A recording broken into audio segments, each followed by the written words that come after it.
bi pol kar začeli. Lepo pozdravljeni danes tu v vojašnici v Vipavi,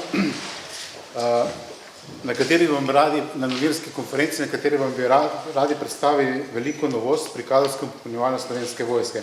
Kot veste, je bila pred kratkim sprejeta novela zakona o službi v Slovenski vojski, ki je v veljavo stopila v začetku tega tedna, pravzaprav v torek 18.4.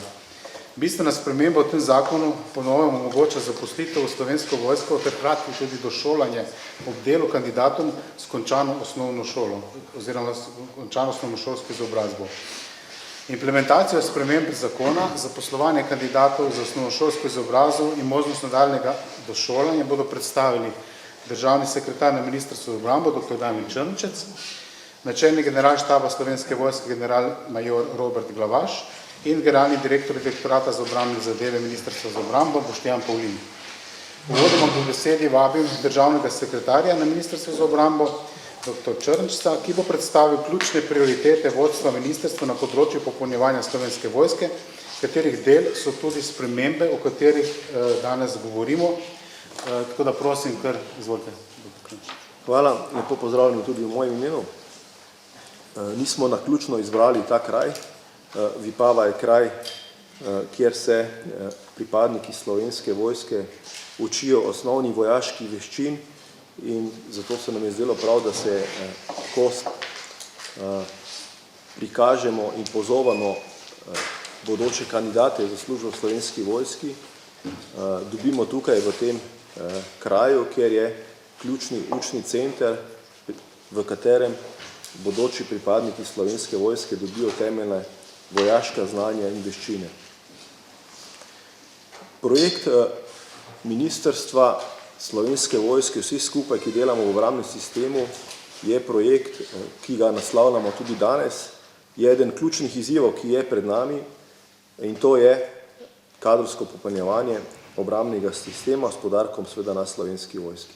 Veliko smo že govorili v preteklosti o tem, kakšna je kadrovska situacija, da se Slovenska vojska stara, da so naši vojaki stari in da seveda ob tem, ko smo zagnali nov cikel razvoja in modernizacije Slovenske vojske skozi nedavno potrjeno resolucijo o dolgoročnem strateškem načrtovanju in opremljanju razvoja Slovenske vojske do leta 2040, je seveda tisto ključno, ko se gremo investirati in povečujemo obrambne izdatke, tudi to, da seveda imamo ljudi, ki so sposobni s sodobnimi sistemi in tehnikami upravljati.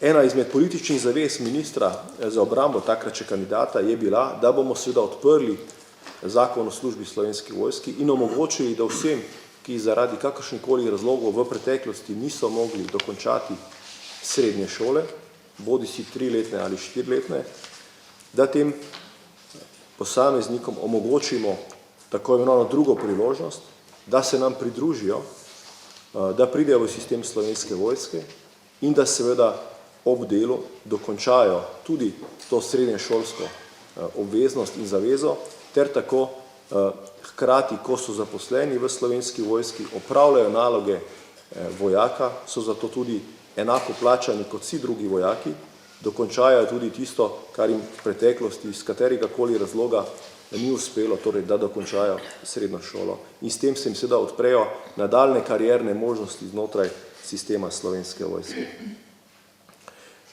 Ta sprememba zakona, ki je začela v polni meri veljati, kot je bilo že povedano dan ali dva nazaj, je seveda tudi danes že v praksi izvedljiva.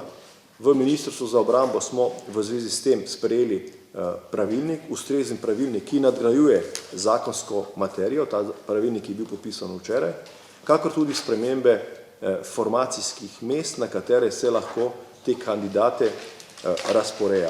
Kar pomeni, da od danes naprej se lahko v sistemu Slovenske vojske zaposlijo vojaki in vojakinje, ki nimajo dokončane osnovne šole. Dovolite, da povem, srednje šole, se popravljam. Torej, se lahko zaposlijo vojaki in vojakinje, seveda, ki nimajo dokončane srednje šole. Dovolite, da ob tem uvodu predstavim še seveda nabor drugih ukrepov, ki smo jih sprejeli v Ministrstvu za obrambo in so namenjeni temu, da se poveča oziroma da se olajša prihod v sistem Slovenske vojske. Torej, povečali smo število mest, ki so bila v preteklosti omejena za tako imenovane vojaške tabore. Razpisujemo štipendije tako za srednje šole, fakultete, bilo je govora že o pilotskih štipendijah, torej za vse različne in raznolike poklice, tako v srednjih šolah, kakor tudi na fakultetah. Ti pozivi, možnosti so dostopni na internetu in vse, ki so zainteresirani, seveda, da se nam pridružijo tudi skozi štipendijsko politiko, so dobrodošli. Prav tako odpiramo možnosti pridobivanja praktičnega dela v okviru rednega izobraževanja, bodisi v srednji šoli, bodisi na fakulteti, torej tudi za raznolike poklice. Tudi tukaj v preteklosti je bilo številne ovire znotraj ministrstva, sedaj omogočamo vsem, ki želijo izvajati tako imenovano prakso kot del študijske ali šolske obveznosti, da lahko pridejo v Ministrstvo za obrambo in to obveznost tudi v našem sistemu izpolnijo. Dovolite, da tukaj sklenem ta uvod s tem, da povem, da seveda Slovenska vojska hkrati, ko se modernizira, hkrati, ko pridobiva sodobne oborožitvene sisteme, hkrati, ko nagovarja različne profile svojih bodočih zaposlenih skozi bodisi strokovnjake za informacijsko-komunikacijske sisteme, bodisi za posel, kot je biti avtomehanik ali vzdrževalec, ali ne nazadnje kuhar. Torej, Slovenska vojska obrambni sistem ponuja vsem, ki to želijo, da izpilijo tudi svojo osnovno profesijo, ki so jo pridobili v civilnem izobraževanju in to vse skupaj nadgradijo kot vojaki ali vojakinje v obrambnem sistemu in to lahko naredijo skozi aktivno službo, skozi pridružitev v profesionalno sestavo Slovenske vojske, v stalno sestavo ali pa seveda tudi skozi mehanizem, ki mu rečemo pogodbena rezerva. Osnovni pogoj, da pa k temu se pristopi, seveda se pa pridobijo v Centru za usposabljanje, kjer se danes tukaj nahajamo v Vipavi. Hvala. Hvala lepa, Črnčec. Torej, kako bo pa dejansko v praksi potekalo zaposlovanje kandidatov z dokončano osnovno šolo v Slovensko vojsko, seveda v pogoju došolanja na srednješolsko raven, bo na nadaljevanju več povedal načelnik generalštaba Slovenske vojske, general-major Robert Glavaš. Dobro jutro tudi z moje strani. Razlog, zakaj gremo v nedokončano srednjo šolo in kader, ki je na trgu, je državni sekretar lepo omenil oziroma povedal. Podobna izobraževanja niso tuja v Slovenski vojski, pa tudi na Ministrstvu za obrambo. Pred leti smo imeli podobna izobraževanja, ob delu pa iz dela se je veliko naših častnikov in počastnikov šolalo, tako da ta sistem nam niti ni toliko neznan.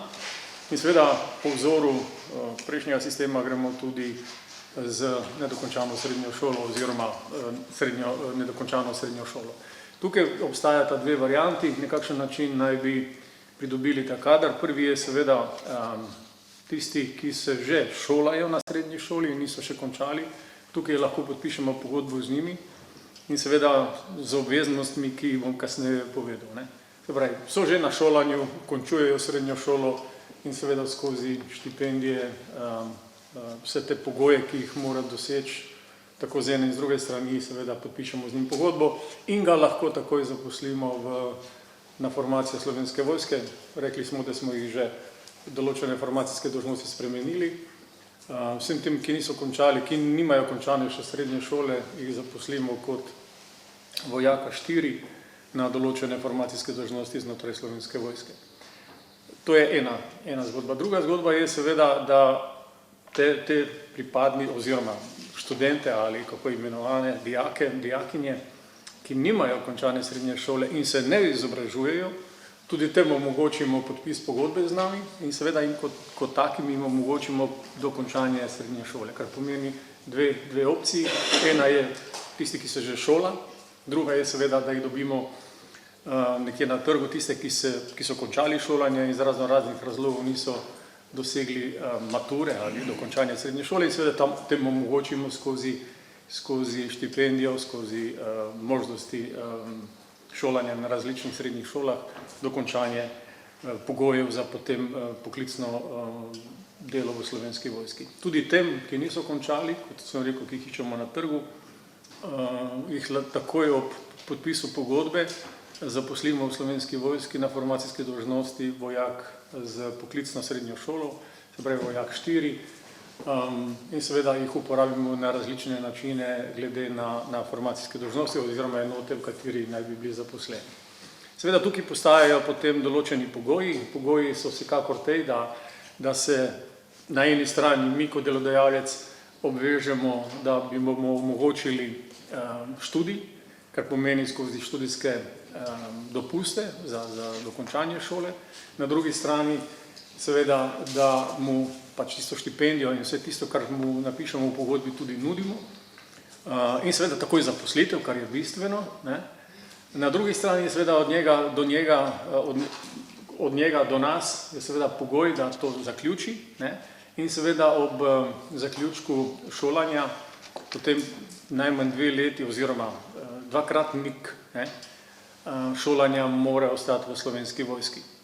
Kar pomeni, če se šola 1 leto, mora potem najmanj 2 leti delati v Slovenski vojski, seveda da te stroške, ki so nastali, pač povrne s tem, da nudi delo oziroma da pristopi k delu v Slovenski vojski.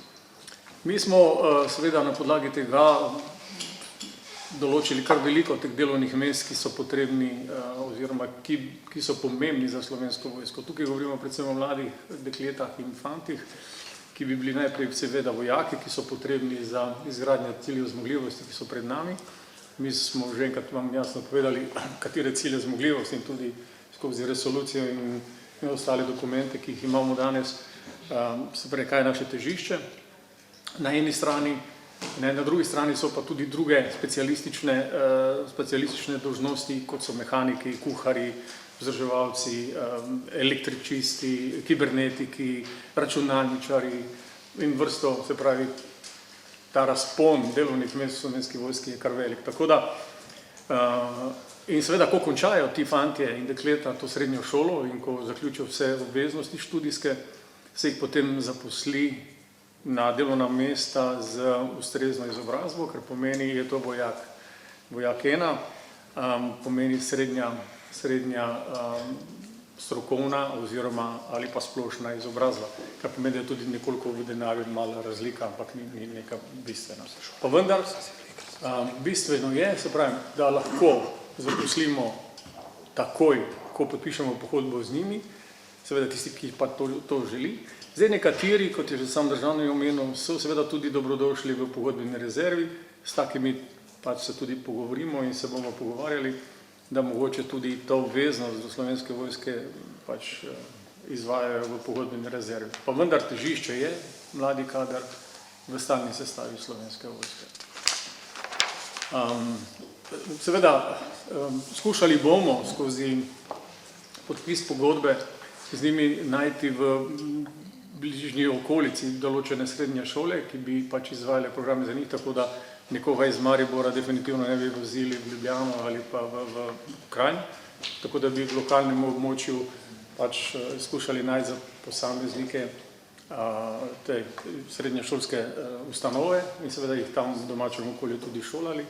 Seveda za tiste, ki so pa že na srednjih šolah, bi, kot sem omenil, z njimi pogodba in seveda takoj zaposlitev, če bi želeli, in seveda kasneje, ko pa bi končali, pa definitivno zaposlitev v Slovenski vojski. Doba, kot sem omenil, lahko je dvakratnik šolanja, lahko je pa tudi več, se pravi, to je pa potem individualni pogovor z vsakim posameznikom, 2, 3, 5, 10 let pogodbe, kakor se bomo pač odločali. In seveda tisti, ki bi bili mogoče 2-3 leta v Slovenski vojski, pač nudili to usluge, jaz tomu rečem nam, jih bi potem s pridom kasneje uporabljali tudi v pogodbeni rezervi, kar je tudi pomemben delež v Slovenski vojski. Toliko zaenkrat, mogoče skozi vprašanja več. Hvala lepa, Glavaš. Nadaljevan bi prosil generalnega direktorja Direktorata za obrambne zadeve, gospoda Boštjana Pavlina, da nam predstavi aktivnosti pri pomoci pridobivanja kadra za Slovensko vojsko, pa tudi o ukrepih za hitrejše postopke samega zaposlovanja, o možnosti za štipendiranje ter promocije vojaških poklicev mladim preko različnih oblik dela z mladimi, od prostovoljnega služenja vojaškega roka do vojaških taborov, za katere med mladimi vedno več zanimanja. Izvolite. Hvala lepa, pozdravljeni. V začetku bi mogoče še dve pomembni informaciji dal o tem, kar sta že govorila državni sekretar in načelnik generalštaba. Ključna pri tej spremembi zakona je tudi informacija, da je posameznik, ki se pridruži Slovenski vojski in podpiše pogodbo o izobraževanju, lahko tudi pozove k povračilu stroškov, ki so mu nastali pred sklenitvijo pogodbe o izobraževanju. To je ena pomembna stvar, za katero jaz verjamem, da bojo mnogim tistim, ki so si do zdaj sami plačevali pridobivanje te izobrazbe, jim koristila in jim pomagala na njihovi življenjski poti.